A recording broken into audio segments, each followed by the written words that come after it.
Earlier this year, I began my journey as a trophy hunter. It's been an adventure that's taken me from the confinements of Arkham Asylum, kiss my black ass, to the dark, fleshy depths of Devil May Cry's underworld. What the fuck?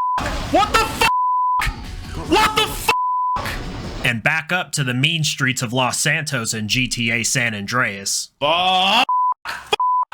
Today it'll take me to Willamette Mall, infested with wall-to-wall zombies when I take on my most demanding platinum trophy yet in Dead Rising. Now, this ain't my first rodeo. In fact, I'm quite the fan of this game, having played it extensively across multiple platforms. With that being said, I have a plan. Because anybody who knows anything about Dead Rising knows that this game has a pretty ridiculous platinum. 51 total trophies requiring me to complete tasks such as kill 53,594 zombies, get 50 survivors out of the mall, which is fine and all until you learn that the survivors' AI in this game is scraped right from the bottom of the gene pool. No f***ing way. Now he's broken. Now he's broken. God damn it!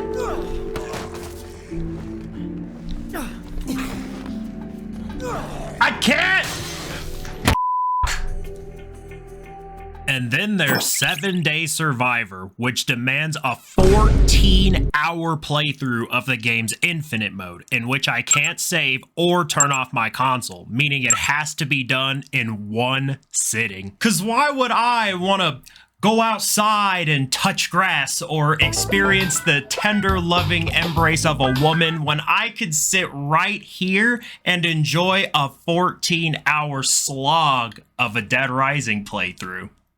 I've broken the process down into 5 separate playthroughs, with the first being focused on zombie genocider as well as miscellaneous cleanup with what time is left. And during the second run, I'll finish up what miscellaneous trophies remain. The third will be dedicated exclusively to Tour Guide and Frank the Pimp, 2 of the harder trophies in the game because survivors seem to do everything but survive. And the fourth, which will cover all the case files plus overtime mode before finally diving into infinite mode. But first things first, the massive zombie grind, as the reward for knocking this out is the Mega Buster, which is the most powerful ranged weapon in the game, an absolute necessity because guns, for the most part, are laughably bad. You're actually just better off spitting on people. Nah, I'm serious. Frank dishes out some godlike hawk tour. Don't ask me how I know that. But after being introduced to Frank, our main protagonist, photojournalist, and certified bad bitch fumbler. Can't really blame her for running from a guy with your looks. I ain't gonna lie, I'm getting cooked. Anyway, we watched this decrepit Jerry woman overpower multiple grown men to save her ugly ass dog. Hell breaks loose in the mall, and shortly after, the map opens up to me. The debonair selection of music ever so gracefully caresses my eardrum, and I hit a little boogie down.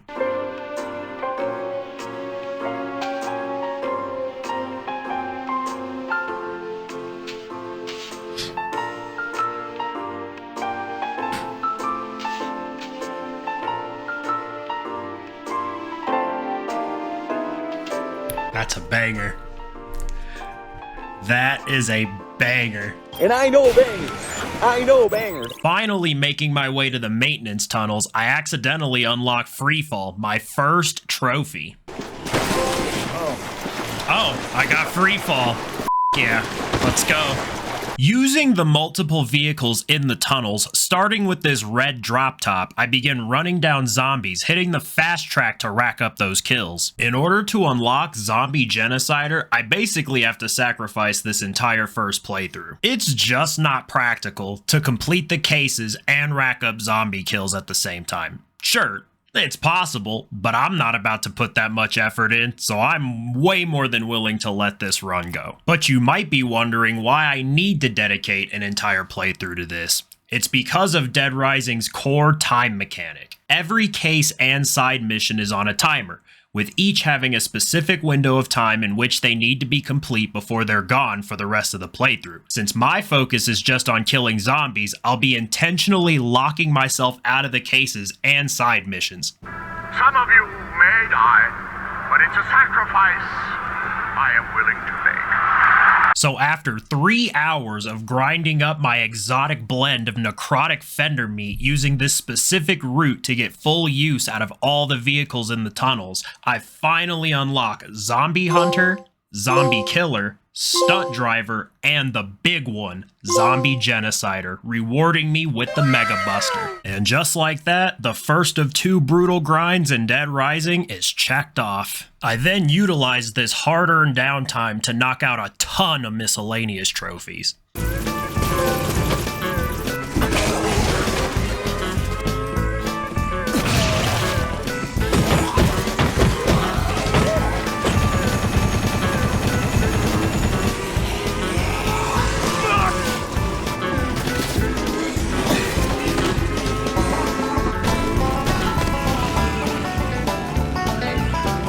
I followed these up with Gourmet, which had me consuming all types of food in the mall, including all 7 of the mixed drinks, each one providing its own unique buff to Frank, such as the Untouchable, which can be made by combining Pie and OJ. Untouchables make Frank immune to zombie grabs for a limited time, making the zombies way easier to deal with overall, so I always recommend having a few, especially since you don't really have to go out of your way to make them, as Colombian Roast Masters is right upstairs in Paradise Plaza and has all the ingredients needed to make them right then and there. But knowing what these mixed drinks are and how to make them can really set the stage for how well your playthrough is going to go, because Dead Rising is not beginner friendly and will take your innocence from you if you let it. So do yourself a favor, go in with protection. Closing in on the final hours of my first playthrough, I was also able to squeeze in Sharp Dresser and Clothes Horse for changing into all the different costumes available in the mall. An opportunity to truly spread my wings and express myself through fashion. Amongst these costumes are some that probably should have landed me on a watch list, and others for when I wanted to get more in touch with my feminine side. He's gay, isn't he? Yep. Hitting 20 outfits nets me Sharp Dresser, and putting on the final costume gives me Clothes Horse. Right. Making my way to the helipad to conclude the run, I bagged group photo by simply photographing all these zombies in the parking lot from the rooftop. And finally, 3-day survivor when Ed the helicopter pilot picks me up and ends the first playthrough. Diving headfirst into playthrough 2, I pull Marathon Runner as soon as I hit Paradise Plaza, before making my way to Leisure Park, where I would spend the next 40 minutes fisting dead people for Karate Champ. There it is, Karate Champ. Beautiful. 1,000 zombies barehanded. With that out of the way, I started photographing the 100 PP stickers that are scattered throughout the mall. A standard, run-of-the-mill collectible hunt. Nothing too serious, and at least each one made my PP bigger. This mission would eventually force me into a squabble with Cletus, one of Dead Rising's many psychopaths who serve as bosses and are one of the features this series is best known for. Snapping a picture of the boy as he hits the taunt button on my ass unlocks the photojournalist trophy, and after successfully defeating him, I also get self-defense. Immediately following that, I fought Cliff in the hardware store and took another picture, which unlocked an additional 2 trophies. Reaching the end of my sticker grind, all I needed to do was let these Raincoat cultists slip me a Mickey so that I could get into the freak off to find the last 2 stickers. Fantastic. Boom. And then... Perfect. PP Collector. Yes. Now I only needed 3 more trophies before I could consider playthrough 2 a success. And the first I'd knock out is Peacekeeper for killing 5 psychopaths when I killed this dude who looks like he's got a really high credit score. And wrapping up playthrough 2, I went ahead and did Indoorsman and Outdoorsman.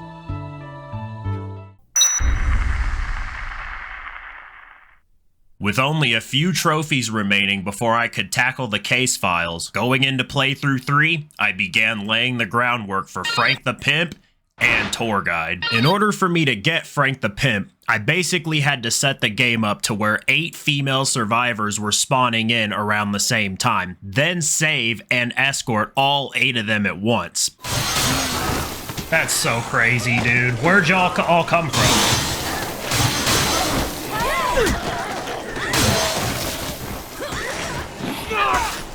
No! No! What the f***?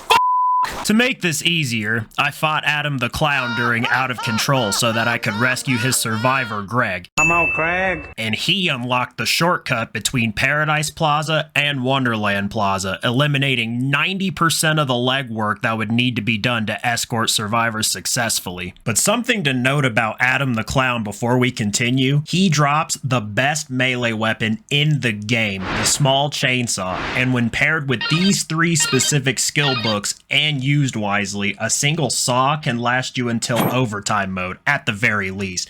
It also respawns, so no biggie if you actually end up breaking it. To demonstrate the power of the small chainsaw, I volunteered Greg as tribute and then systematically killed every survivor that Otis called me about, because there can only be 8 active survivors at one time, and I need all 8 of them to be women. In other words, it's a really, really bad day to have a penis.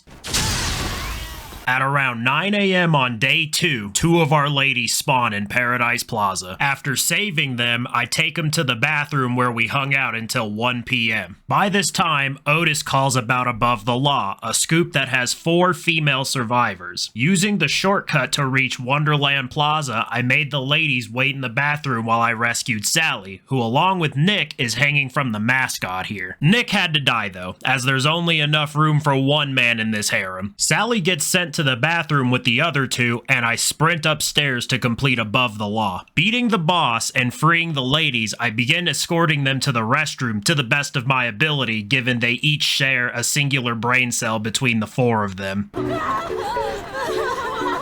Grab her hand, Frank! God damn. Oh my god, stop letting go! F***ing idiot! Oh my god. That's fine. As long as she takes her dumb ass over there.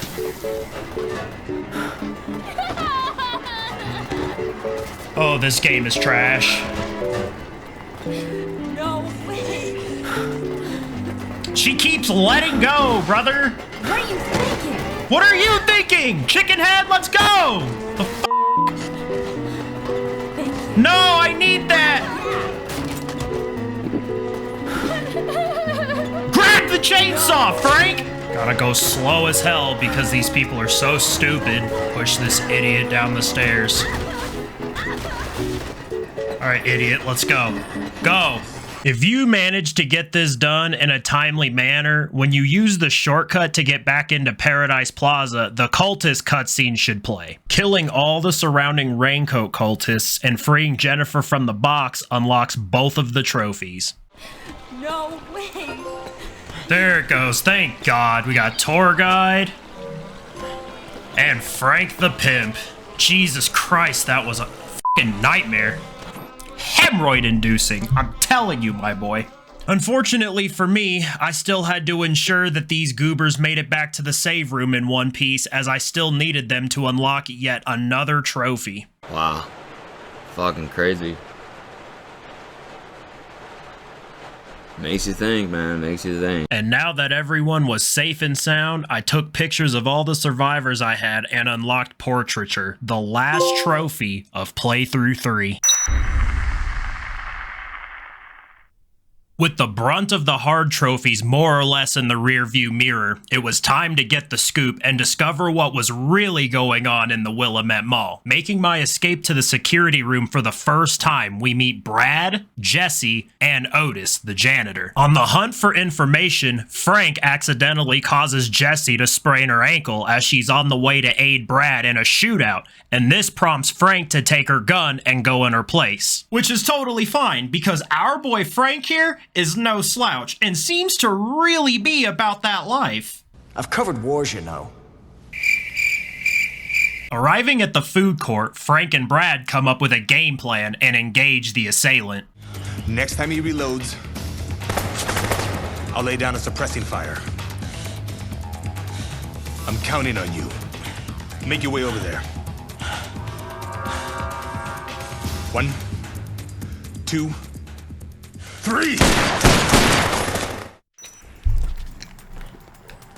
Not f***ing scared of this chump. I got a Mega Buster, brother.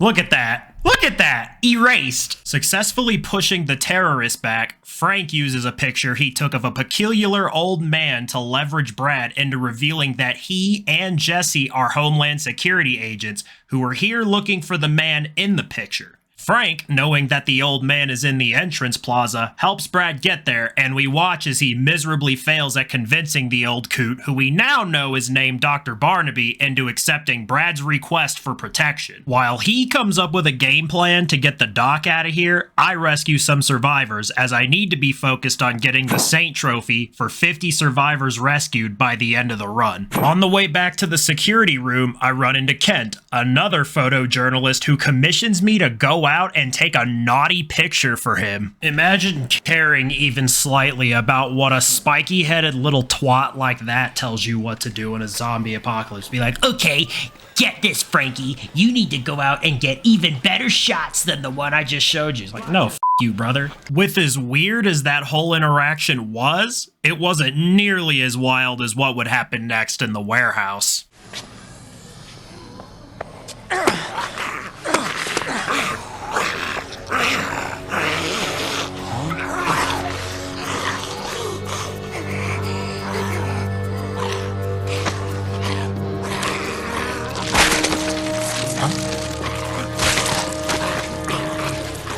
What in the hell is going on around here?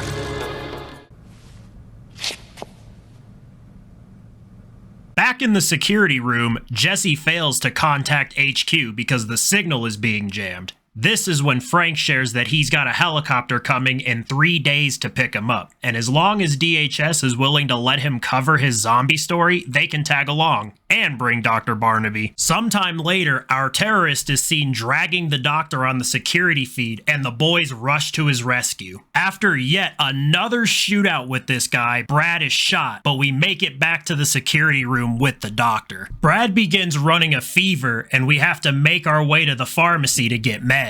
It's here that we run into Steven, a very stereotypical corporate stooge manager who really isn't a fan of vandalism in his store. I don't allow vandalism in my store!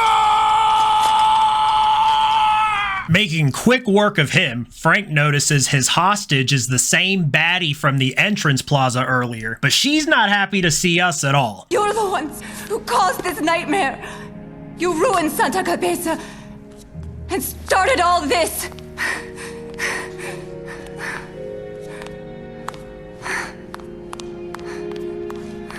Delivering the meds, Frank speaks to Jesse about the woman he saw, and when Santa Cabeza comes up, Barnaby is triggered by past memories. Santa Cabeza. I should have known. I thought Santa Cabeza was over and done with. Professor, if we're going to protect you, we need to know the truth. All of it. Please. Talk to us. I take it you know what Santa Cabeza is. Am I right?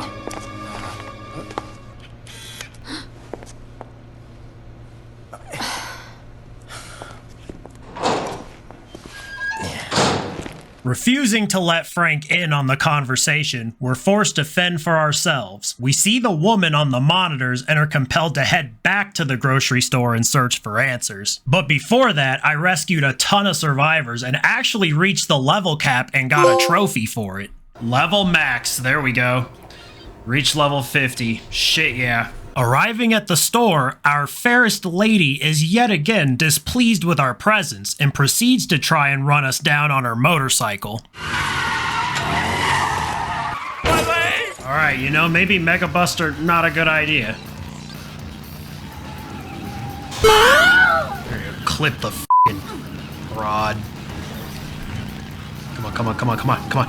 Yeah! As you can see, she fails. And after a bit of a struggle snuggle, she agrees to arrange a meeting between Frank and Carlito, the terrorist. We learn that she's also Carlito's sister, and she gives Frank a basic synopsis of Carlito's plan and tells us her name. I'm Isabella, by the way. And I promise, I'll come back.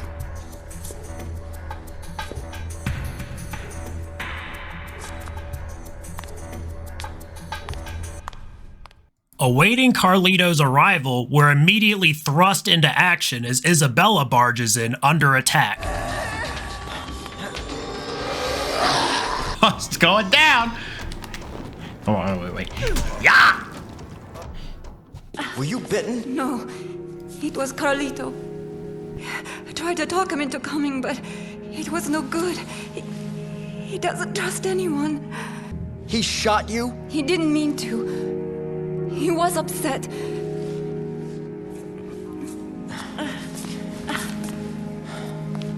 I don't know what he'll do next. Hey.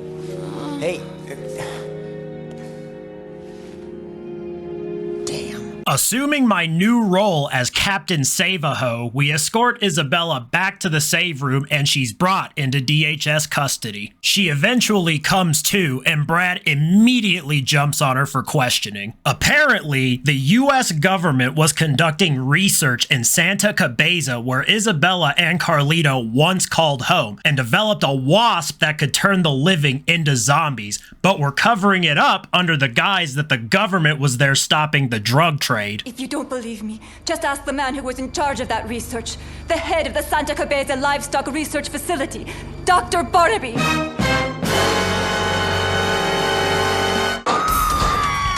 Jesse! It started! He's turning! Hey.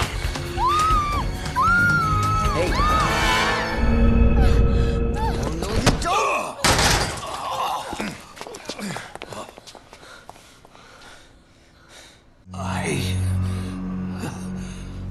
I'm a zombie.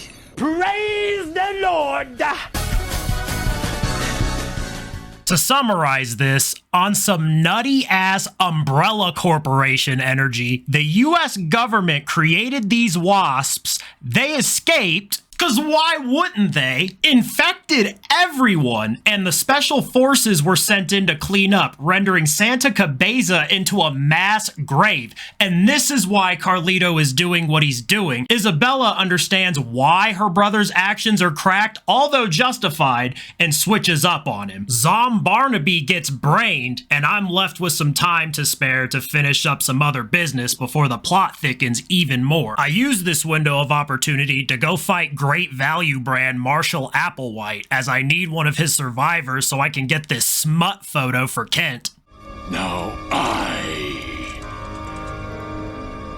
shall return your tainted blood to the foul earth that has spawned you.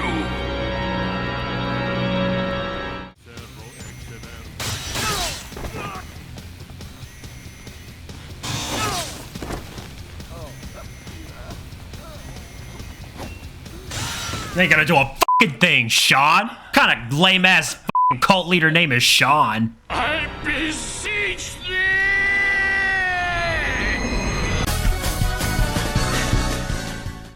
Alright, Cheryl. Since you're safe and sound in the security room, how about we talk about that picture? What the fuck is that? She wants me to take pictures for her OF. I can do that. No, let's get down to what's really interesting. Yeah, here we go. Perfect.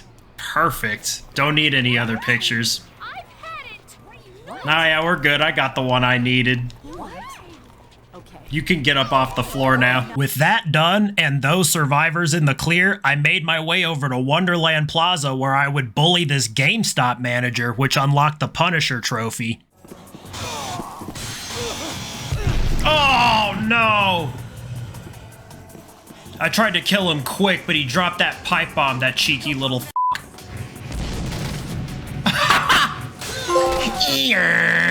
Moron. I got Punisher, though. Defeat at least 10 psychopaths. Hell yeah. Don't come any closer!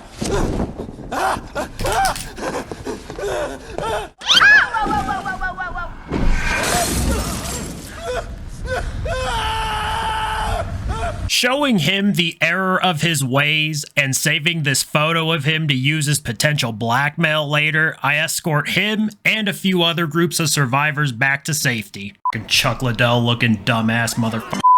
Carlito gets on the mic and says that it's time for his last resort, which is a master plan to blow up the mall using bombs in the maintenance tunnels to send parasitic larvae into the atmosphere, thus spreading the infection outside of the city. Is he insane?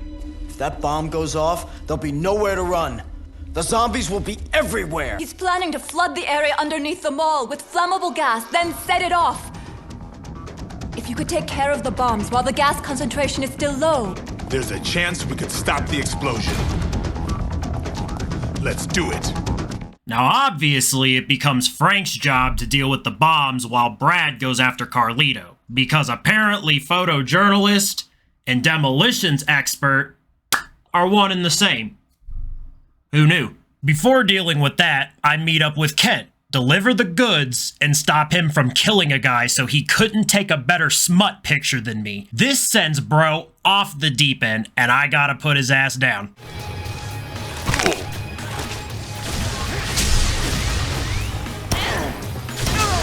After saving Tad and Simone, I have all of the possible survivors and can finally scratch off census taker for photographing 50 survivors. Census taker, photograph at least 50 survivors. Now I could devote all my attention to the bombs. After collecting all 5 of them and thwarting Carlito's attempts to run me down in a delivery van, we successfully prevent a catastrophic event and live to see another day. But the same can't be said for Brad, who sadly loses his fight against Carlito.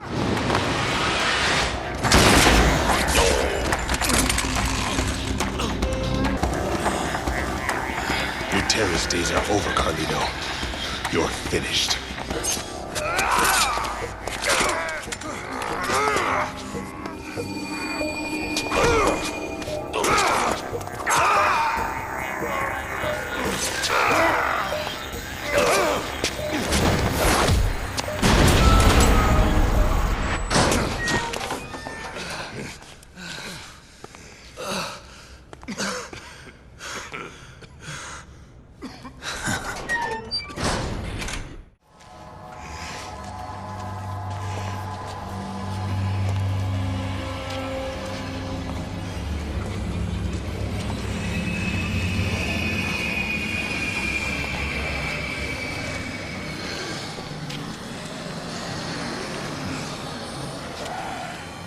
Well, shit. Immediately after disposing of the bombs, I made my way back into the tunnels, only to make a very disheartening discovery.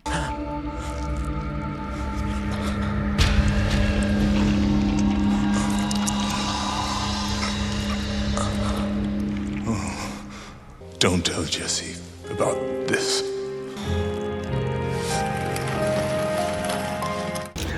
Perfect.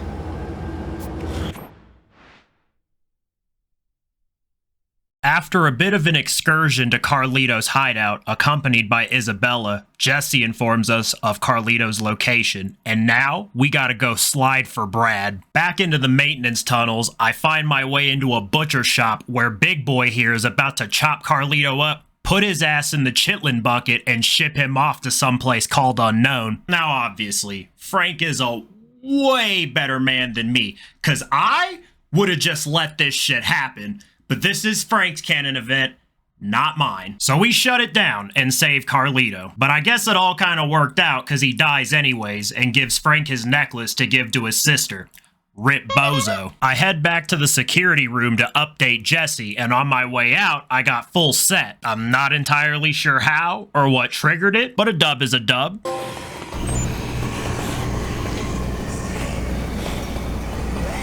Now I needed to deliver the bad news to Isabella. Her brother's necklace helps her crack the password to his computer and allows Isabella to disable the jammer. freeing up the line for Jesse to call HQ. And just like cops in the ghetto, you call them, they ain't coming. HQ decides to ignore and deny any involvement in the incident and are sending a cleanup crew at midnight to sterilize the mall. Rushing back, Jesse is already in Special Forces custody. They offer her an arrangement to let her go free if she stays quiet, but it doesn't matter because Jesse turns into a zombie and clutches the 1v2. Perfect.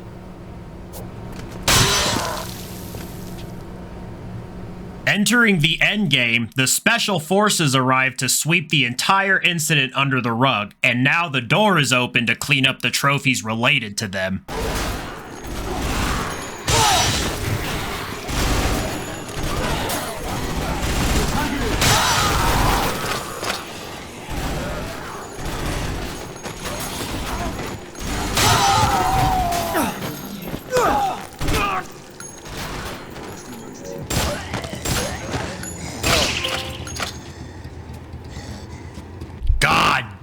That took too many f***ing tries. Rushing back to the helipad on time, we've got the scoop and it's time to dip as it all comes crashing down around us.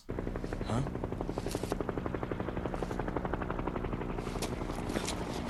Hey! Hey! Hey! Hey! I'm over here! I see you, buddy! I see you! Yeah! I'm on my way!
If you haven't guessed, Frank is infected, and it's only a matter of time before our favorite photojournalist ends up just like all of our friends we've met along the way. But just when all signs are pointing towards game over, Isabella has a brain blast and theorizes a potential antidote to temporarily impede the zombification process using queens. That's the technical term for the murder wasps that have been f***ing everyone over. However, she needs supplies and multiple queens to concoct it, and that's how our glorified fetch quest begins. Thankfully, the Special Forces have done a phenomenal job of clearing out the zombies, and with my trusty Mega Buster, dealing with them is easy. Target's fighting back. I was running from you. That grade A modern police work, baby. I gather the supplies for Isabella, and while in Paradise Plaza, I make a few nectar mixed drinks to promote the spawning of queens to save time. Getting back to Isabella, she reveals that during her time as a scientist, she researched and engineered 50 doses of this zombie inhibitor, and once it was complete, Carlito started an NPO to help war orphans.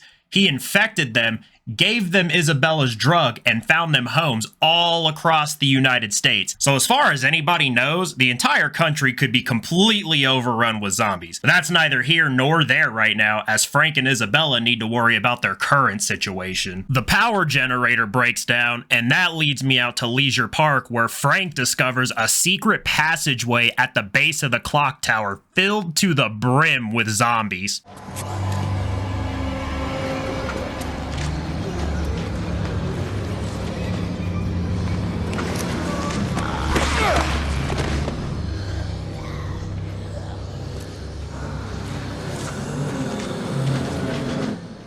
Damn it. Even if this thing leads out of here, I doubt these zombies would just let us walk right through. Back to the hideout, once again, we give Isabella the generator, and now it's time for the queens. She needs 10 total to make the antidote. Before I give her those, I went back out to Leisure Park and shot down the military chopper flying around for a secret trophy. Got his ass, helicopter, baby. Got him, coach! Using my nectars, I get the remaining queens needed and hand them over. Okay, Doc. Let's get this over with.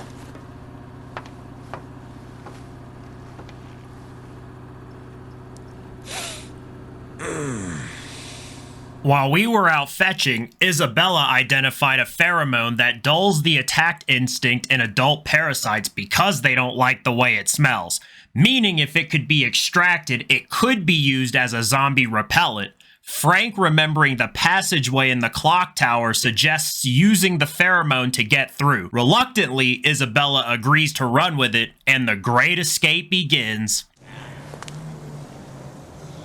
I wouldn't be alive right now if your shot hadn't worked. The perfume's gonna work too. I know it.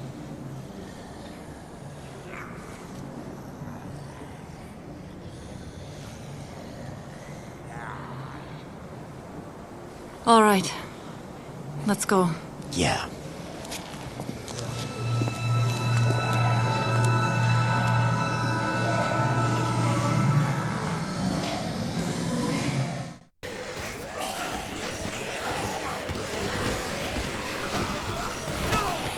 What the f? Frank fella busted his ass? Babe, hold my hand! Oh, quit letting go, you stupid bitch! We eventually make it to the end of that ball-busting endeavor, and Frank and Isabella steal this Humvee and roll out, when a tank intercepts them and a boss fight begins.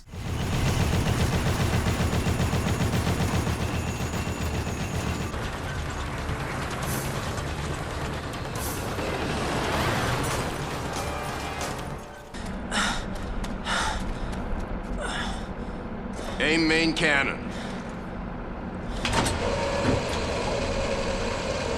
Oh, shit. This fine gentleman here is Brock, the commander of the Santa Cabeza cleanup mission, here yet again to do the government's dirty work. He admits that had he and his team been more thorough, he wouldn't be needed here and now to clean up yet another zombie-riddled mess. Frank, having none of it, hits him with the meanest Superman punch I've ever seen in a video game, and we engage in our final battle. Now, Brock is a scumbag, and you're forced to fight him hand-to-hand. Thankfully, he's quite easy to cheese, and without too much struggle, I'm able to take him out.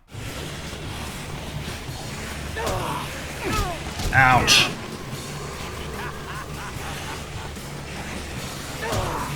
Okay, there we go.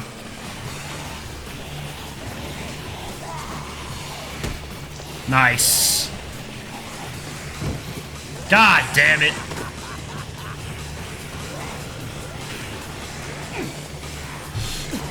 Bro.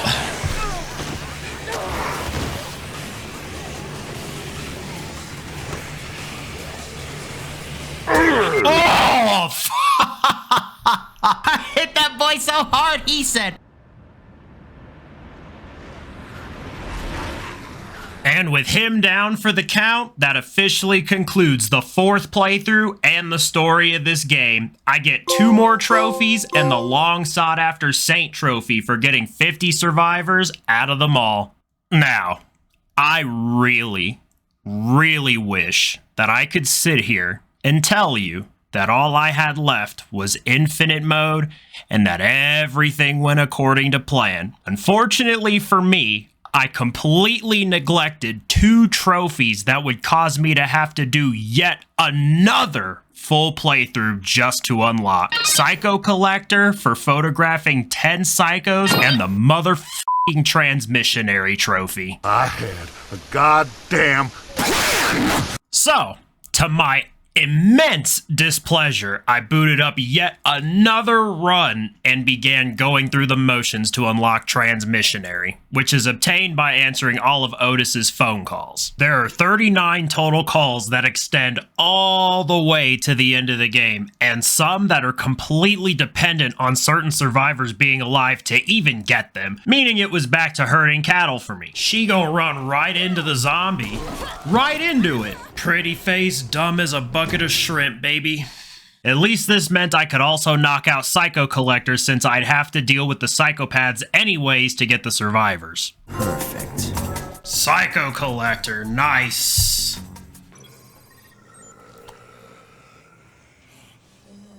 I think this might be it for Transmissionary right here. I hope so. Oh, thank God.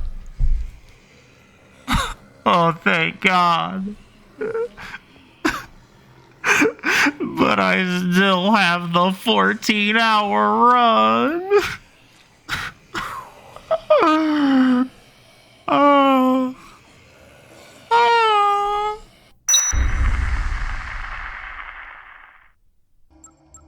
Oh, today's the day.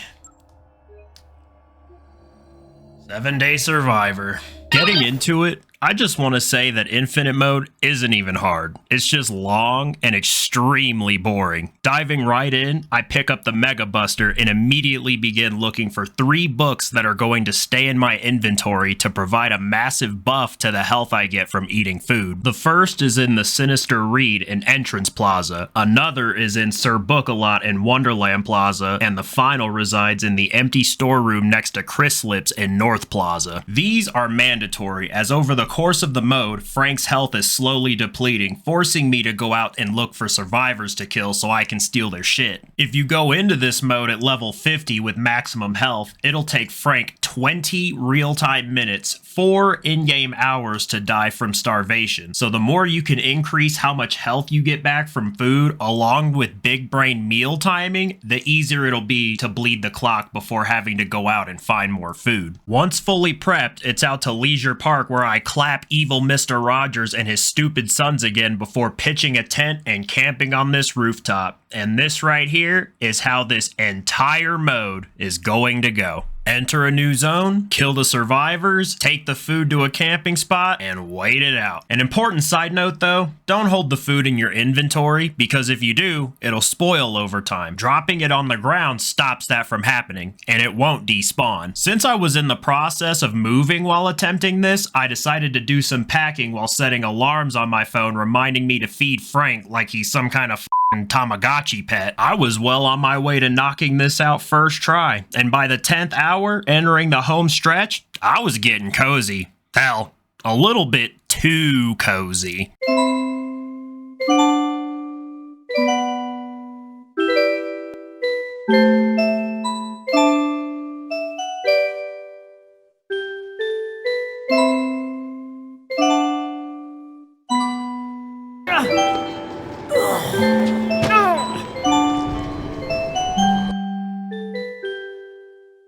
When I eventually came to, I was way too tired to throw the kind of fit an epic fail like this warranted.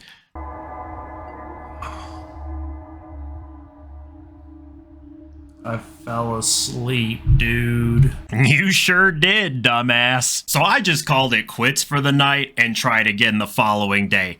But Dead Rising wasn't just going to let me get my platinum and ride off into the sunset without one last fuck you, which came in the form of all the footage I recorded getting corrupted, meaning all I have to show for any of this is the footage that my PS5 recorded.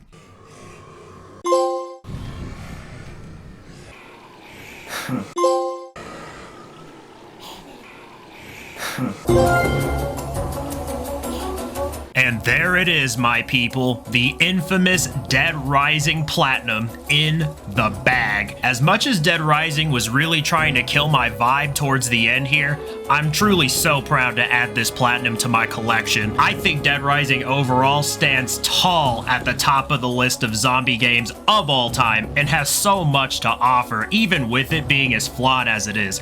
I love this game so damn much, but just like being in a relationship, I had to really spend time with it and push that love to its limits to see if it was true. And you know what? It most certainly was.